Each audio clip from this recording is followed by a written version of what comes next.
Nurses who have to ask the famous sexual history question. What was the best answer you got? Story 1. My wife works in a hospital. She told me a story about a patient that presented with constipation, 3 days, and rectal pain. An examination found a rotting cucumber up his ass, while he claimed no knowledge of. It turns out, he wasn't lying. He had recently returned from an extended trip away from home, during which he had contracted a venereal disease, which he had passed along to his wife following his return. Rather than confront him with his misdeeds, his wife decided to go straight to retribution. So she drugged his dinner one night, then administered the coupe de concombre. All of the possible visuals that come to mind when I think of this story, the one I enjoy most, is the wife at the store picking out the cucumber. Yeah, this is the one. Story 2. My favorite was this young guy, maybe in his 20s, who came in, and on the form he circled the sexual history part and drew an arrow to the back. Then on the back it read, "It all began back in the 8th grade with Stacy." So he continued to fill half the page up with his sexual history. He did it only because he had to wait so long. Story 3. I was a medical assistant working for a dermatology office. A 65-year-old man came in with an abundance of genital warts and said, "I kept sleeping with the same dirty woman. That's why I got these things."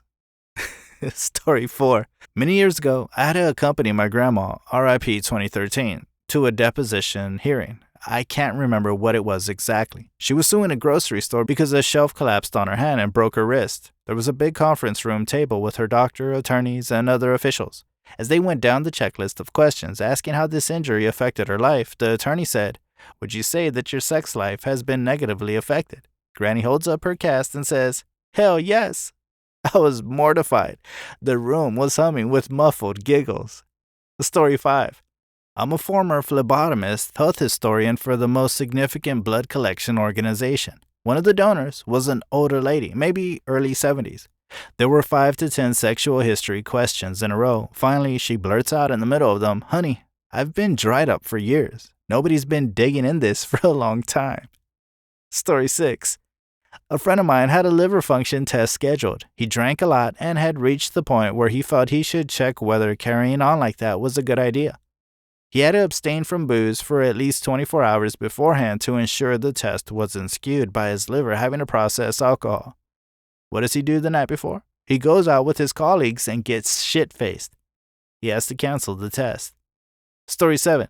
My coworker is a very conservative Christian. She only wears scrub skirts, doesn't cut her hair, etc. She, at one point, was taking care of a 60-something-year-old man who was in for an amputation or something. She was assessing and asked about a particular tattoo's significance. "Are you sure you want to know?"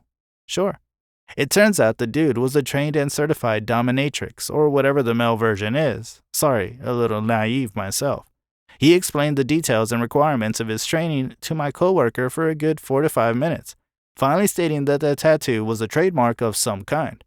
My poor coworker walked out of the room with the most disturbed look on her face. Wouldn't give us any details, but it takes a fair amount to rattle a nurse. Story 8.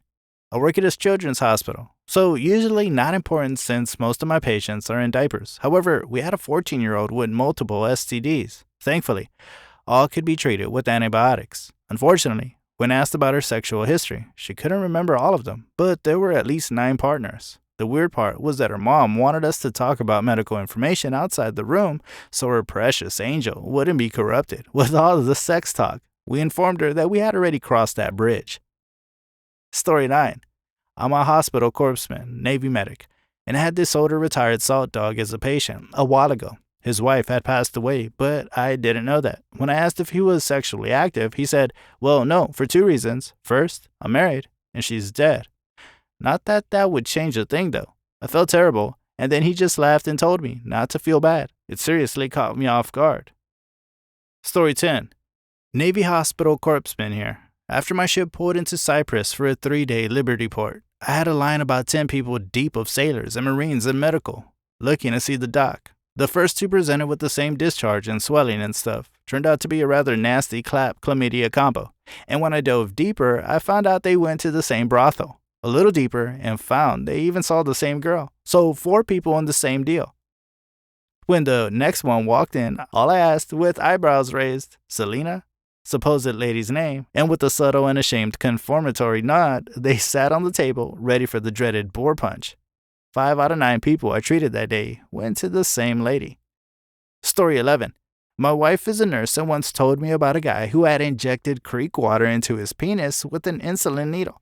He heard that injecting water into your penis makes it more prominent and erections longer lasting. So while he and his girlfriend were camping, they decided to try it out with bacteria-filled creek water. It worked fine for the first day, but his penis started turning colors and swelling after a couple of days. My wife said that by the time she saw it at the hospital, it looked like an eggplant with weird neon green pus coming out the urethra. Story 12. When I was in year 7, probably 11 or 12, I had broken my foot in a way that needed minor surgery, so my cute 20-something nurse was asking me the pre-questions with my dad. When she got to the private part, she asked if I wanted my dad to leave the room. I said no, because whatever. When she asked if I was sexually active, I turned to my dad and roared, I want her to think I'm cool. Story 13. A nurse friend once told me she received from the wife of a well-known local Baptist minister. She was well in her 70s and had recently celebrated her and her husband's 50th wedding anniversary.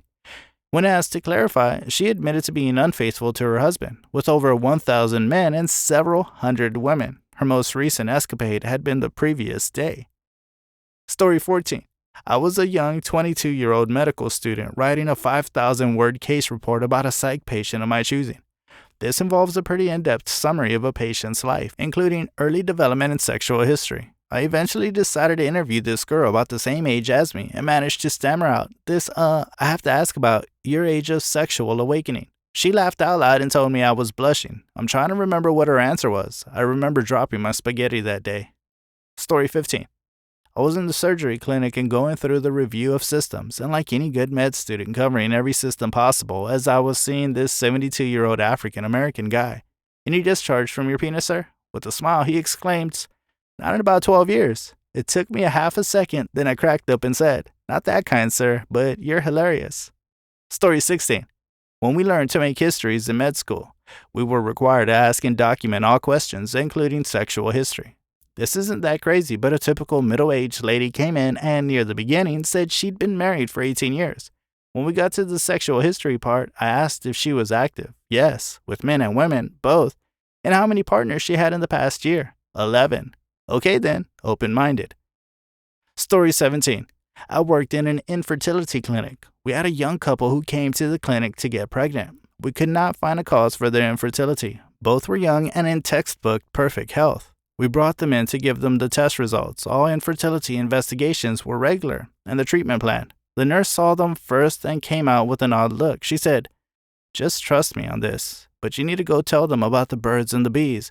I was all WTF, and she said, it's just a gut feeling I have. So I did. I prefaced my talk by saying, I'm going to tell you some information. Please save your questions till I'm done. Then I gave them the detailed and explicit instructions on what they needed to do it. Both looked shocked at first, then profoundly embarrassed. Neither met my eye and both left the clinic without another word. Next visit, pregnant. I don't know what they were doing to this day, but all ended well.